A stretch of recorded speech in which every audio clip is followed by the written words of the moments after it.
Radhe Radhe everyone, welcome to Kishori pharmacy. तो आज हम फार्माकोलॉजी थर्ड का 6 सेमेस्टर का pharmacology of a drug acting on respiratory system के अंदर सेकेंड टॉपिक जो है drugs use in the management of COPD, आज उसके बारे में आज हम यहाँ पे पढ़ेंगे।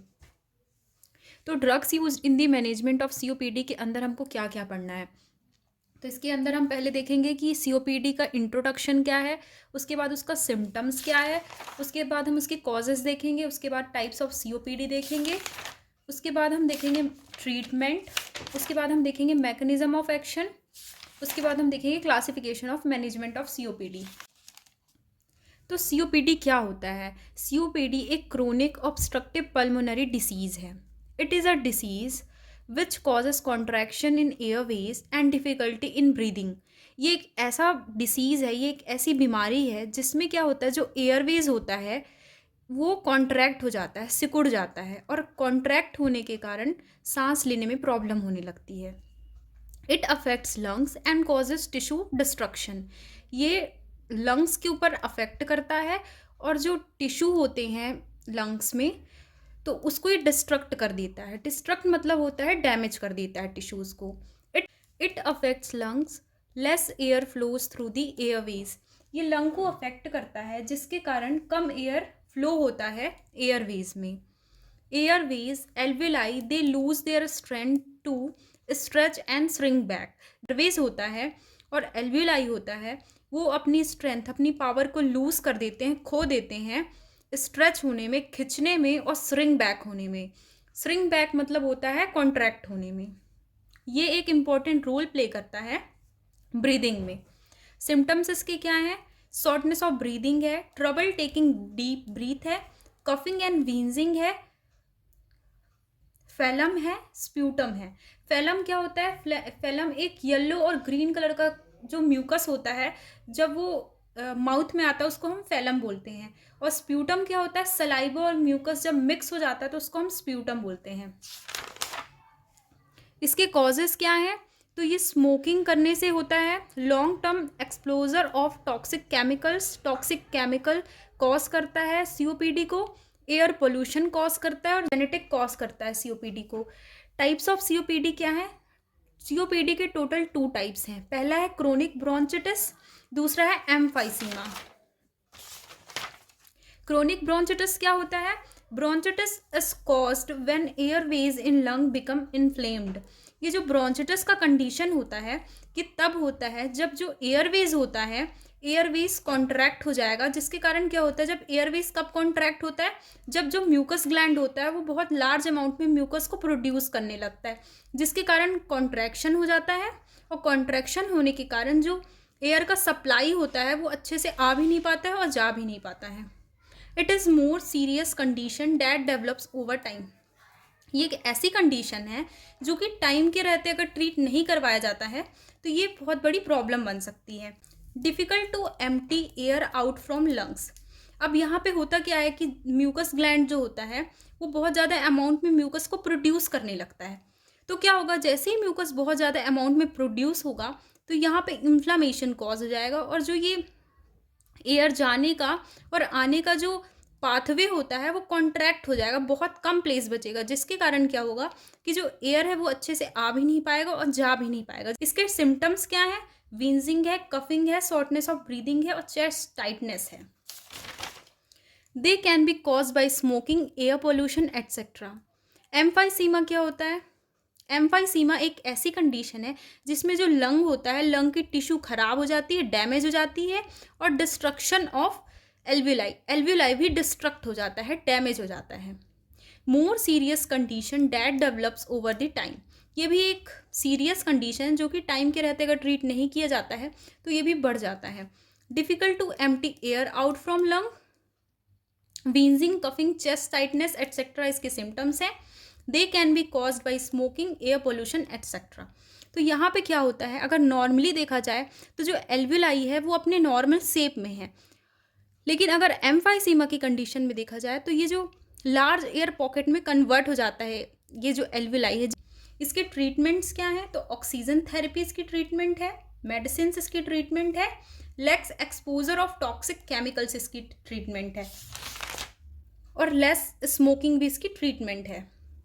इसका मैकेनिज्म ऑफ एक्शन क्या है? तो जब कोई फॉरेन सब्सटेंस एंटर करता है बॉडी के अंदर बाय नोज, तो जो फॉरेन सब्सटेंस है वो स्प्रेड हो जाता है लंग्स में और वहाँ पे इन्फ्लामेशन को कॉज कर देता है। जो इन्फ्लामेशन है वो रिलीज करता है मीडिएटर्स को और फॉस्फोलिपिड को। मीडिएटर्स क्या होते हैं? हिस्टामीन होते हैं और प्रोटीज एंजाइम होते हैं। जो फॉस्फोलिपिड होता है वो कन्वर्ट होता है एर्किडोनिक एसिड में और वो फर्दर कन्वर्ट होता है प्रोस्टाग्लैंडिन एंड ल्यूकोट्राइन में। फिर क्या होता है? Inflammation is converted into pain, airway narrow, shortness of breathing और वीजिंग की प्रॉब्लम होने लगती है। Tissue destruction and breakdown of alveolar membrane, जो टिश्यू होता है लंग में वो डिस्ट्रक्ट हो जाता है, डैमेज हो जाता है और जो एल्वुलाई है वो ब्रेक हो जाता है। कॉजेस क्रोनिक ब्रोंचिटिस एम्फाइसीमा, इसी के कारण क्या होता है? जो क्रोनिक ब्रोंचिटिस होता है और एम्फाइसीमा होता है यहाँ पे वो कॉज हो जाता है और सीओपीडी कॉज हो जाता है। तो अब हम पढ़ेंगे classification of management of COPD. तो जो सीओपीडी का क्लासिफिकेशन है वो टोटल 3 टाइप्स में कन्वर्टेड है। तो पहला है ब्रोंकोडाइलेटर्स, दूसरा है कॉर्टिकोस्टेरॉइड्स और तीसरा है एंटीवायरल एंड एंटीबायोटिक। तो जो ब्रोंकोडाइलेटर्स है उसको हमने पहले ही कवर कर लिया है अस्थमा के क्लासिफिकेशन में, और कॉर्टिकोस्टेरॉइड्स को भी हमने अस्थमा के क्लासिफिकेशन में कवर कर लिया है। तो एंटीवायरल एंड एंटीबायोटिक के अंदर कौन कौन से ड्रग्स के नेम्स आते हैं? तो पहला आता है एजिथ्रोमाइसिन, दूसरा आता है डॉक्सीसाइक्लिन एंड एमोक्सिलिन और तीसरा जो आता है वो आता है वेलासाइक्लोवीर। तो एंटीवायरल क्या होता है? तो antiviral is a type of a medication which helps the body to fight with viruses.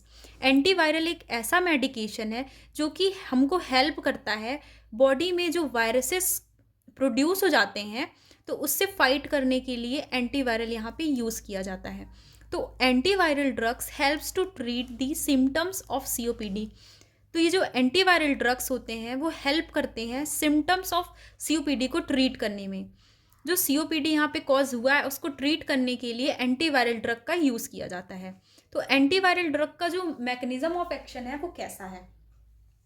तो when drug are introduce to the body, जब जो एंटीवायरल ड्रग है जब उसको हम बॉडी के अंदर लेते हैं तो क्या होता है? Drug inhibits the attack of viruses to the healthy cells. तो जो ड्रग है वो इनहिबिट कर देता है वायरसेस को जो कि अटैक करते हैं डायरेक्ट हेल्दी सेल्स में।